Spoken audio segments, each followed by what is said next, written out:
ঘরে কেউ তো আছে, আমি স্পষ্ট পায়ের আওয়াজ শুনেছি। মেরে ফেলবে আজ আমাকে, মেরে ফেলবে। কে কে আছো ঘরে? আমি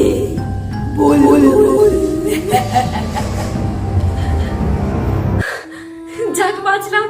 আমি ভাবলাম বাড়ির ভেতরে কোনো লোক ঢুকে গেছে, আর কোনো ভয় নেই। হ্যালো, হ্যাঁ মা। ঠিক বলেছিলে মা, বাড়ির ভেতরে কোনো লোক নেই, একটা ভূত দিদি আছে। হ্যাঁ সেটা তো তাহলে মেয়ে, ভয়ের তো কিছু নেই, ঘুমিয়ে পড়। হ্যাঁ রাখছি। পৃথিবীর অবস্থা এত খারাপ।